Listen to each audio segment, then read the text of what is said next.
السلام علیکم ناظرین، نیوز وی این کے ساتھ میں ہوں سمیرہ نذیر۔ آج ہمارے ساتھ موجود ہیں پارلیمانی leader and senator Shamim Afridi صاحب۔ آئیے ان سے بات کرتے ہیں۔ السلام علیکم سر۔ علیکم السلام۔ کیسے ہیں سر آپ؟ ٹھیک ٹھاک، شکر۔ ناموس رسالت پر فرانس کی طرف سے جو بے حرمتی ہوئی ہے اس پہ آپ کیا کہیں گے؟ یہ ایسا ہے کہ اس میں ہمارے سینٹ میں تقریباً جتنے بھی پارلیمانی لیڈر تھے یا اور ہمارے دوست کولیگ سینیٹر تھے، انہوں نے کل تقریباً سارا دن اس پہ ڈیبیٹ کی، مگر میں اس ڈیبیٹ سے میں نے خود نہیں کی، اس لیے نہیں کی کہ میرے مزاج کے مطابق نہیں تھا اور اس میں حقیقت کم تھی اور ایسا سمجھے کہ تقریریں زیادہ تھیں۔ تو ناموس رسالت یہ اس سے پہلے کئی بار ہو چکا ہے اور یہ صرف اس لیے ہو چکا ہے کہ مسلمان جتنے بھی ہے یا مسلم امت جتنا بھی ہے، ہم میں اتفاق نہیں ہے، ہم آپس میں ایک پیج پہ نہیں ہیں۔ ہم حضور صلی اللہ علیہ وسلم کے جو قول و فعل ہے اس میں ہم سب جتنے بھی مسلم امت کے ملک ہیں جو گنے بھی نہیں جاتے، میرے خیال میں 13-14 سے زیادہ ہے، ہم میں آپس میں یونٹی نہیں ہے۔ اگر ہم ایک جگہ ہو جائیں تو دنیا کی کوئی بھی طاقت، دنیا کا کوئی بھی ملک اسلام کے بارے میں، حضور تو بہت دور کی بات ہے، کسی صحابہ کے بارے میں نہ خاکہ بنا سکتے نہ تقریر کر سکتے۔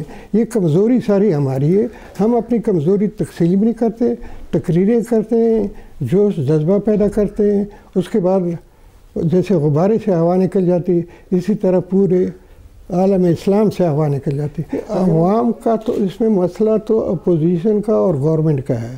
اگر اپوزیشن اور گورنمنٹ ایک پیج پہ آ جائے، میں آپ کو الفیہ کہتا ہوں کہ یہ مسئلہ صرف 15 دن کا ہے، یہ 20 دن بھی نہیں ہوگا، 15 دن میں یہ مسئلہ حل ہو جائے گا۔ مگر آپ اپنی دکانداری چمکا رہے ہیں، میں اپنی دکانداری چمکا رہا ہوں۔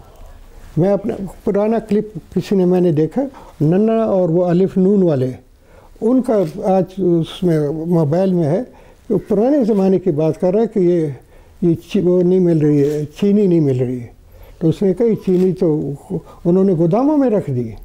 وہ ننا اس کو دوسرا اس سے پوچھتا ہے کہ گوداموں میں کیوں رکھی؟ بولے جو بازار میں نہیں ہوگی تو پھر مہنگی ہو جائے گی نا۔ جس طرح انہوں نے دال چھپا لی اور دال جو ہے وہ 18 روپے 16 روپے ملنے لگی کلو، تو اگر وہ دال گوداموں میں نہیں ہوتی تو دال تو 6 روپے ہے۔ چینی ابھی انہوں نے چھپا لی، چینی ابھی وہ 40 روپے بیچیں یا 50 روپے بیچیں، وہ گوداموں والوں کی مرضی ہے۔ پھر انہوں نے بنگلے بنا لی، انہوں نے ملے بنا لی۔ ربیع الاول کا بابرکت مہینہ شروع ہے جس میں ہمارے حضور جو ہے ان کی پیدائش ہوئی اور ان کی اسی مہینے میں جو ہے ان کی شہادت بھی ہوئی، اسی مہینے میں ان کی وفات بھی ہوئی۔ تو اس حوالے سے آپ کیا کہیں گے کہ ہمیں 12 ربیع الاول اس مہینے کو کیسے منانا چاہیے؟ اس مہینے کو دیکھیں آپ، اس میں جتنی آپ عبادت کر سکتے ہیں، جتنا آپ کے پاس ہے، قطعاً آپ نہ سوچیں کہ آپ کے پاس 10,000 روپے ہے تو میں 5,000 روپے خرچ کرتا ہوں۔ آپ اللہ کے بندے کے نام پر اللہ کے بندے کا پیٹ بھر دیں، اللہ کے بندے کا پیٹ بھر دیں۔ میں گارنٹی دیتا ہوں آپ لوگوں کو، سب کو گارنٹی دیتا ہوں کہ آپ لوگ 100 روپے خرچ کریں کسی غریب کو اللہ کے نام پہ دیں۔ میں اگر اسی 48 گھنٹے کے اندر آپ کو اس کا 10 گنا نہیں ملا، آپ آ کے مجھ سے لے جایا کریں۔ دو چیزیں، یہاں پر گند ہے، اس گند کے بدبو سے آپ خود نہیں سروائیو کر سکتے۔ مگر ایک ادھر بھی بیٹھا ہوا شمیم، یہ شمیم جو ہے یہ اتنا سا ہے، اس میں نہ خون ہے نہ گند ہے، اس کا رابطہ رب العالمین کے ساتھ ہے۔ جو میں کہتا ہوں یہ رب کو اصلی چیز بتاتا ہے کہ دل میں اس کے یہ ہے، لوگوں کے سامنے یہ بات کر رہا ہے، مگر حقیقت یہ ہے، یہ رب کے ساتھ ڈائریکٹ ہے۔ اور رب جب میں منافقت نہیں کروں گا، میں اللہ کے بندے کو پیٹ بھروں گا تو اللہ مجھے 10 آدمیوں کا رزق میرے گھر پہنچائے گا۔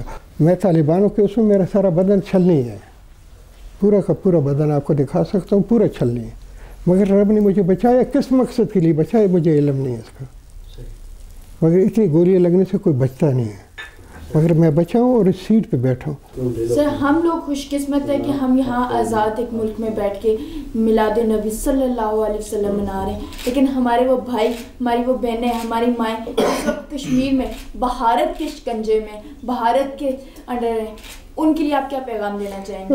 اب آپ نے اس سوال میں بہت دیر کر دی، بڑا خوبصورت سوال آپ نے کیا اور میں اس کا منتظر تھا۔ اگر آپ نہ کرتی تو میں خود جواب دیتا. یہ قرارداد جو انہوں نے واپس لی ہے، ظلم تو شروع سے ہو رہا ہے. اس پہ بات کرنا دنیا بول چکی ہے بہت دفعہ، مگر ہمارے اسٹیٹ کے بارے میں یا ہمارے سوچ کے بارے میں یا ہمارے دینی علماء کے بارے میں صرف یہ پوچھنا چاہتا ہوں، یہ قرارداد اس نے پاس کی تھی، یو این او نے. ہماری قرارداد پاکستان اور ہندوستان کے درمیان قرارداد نہیں تھی، یہ قرارداد اقوام متحدہ کی تھی. اس قرارداد کو انڈیا نے اس شک کو نکالنے کا اس کے پاس اختیار کہاں سے آ گیا؟ انڈیا کے اور پاکستان کے درمیان معاہدہ نہیں تھا، یہ معاہدہ تو اقوام متحدہ کا. انڈیا نے کیسے اس کو الگ کر لیا؟ اس کا مطلب اس کے پیچھے بیک گراؤنڈ میں کچھ ہے. اگر بیک گراؤنڈ میں کچھ نہیں ہوتا تو وہاں پر میری بچیاں کیوں شہید ہوتی ہیں، کیوں لولی لنگڑیاں ہوتی ہیں، کیوں بے عزت ہوتی، کیوں اپنی عزتوں سے مطلب ہو جاتی. جوان اسٹوڈنٹس، یوتھ جتنا بھی ہے وہ تقریباً کشمیر میں معذور ہو چکا ہے.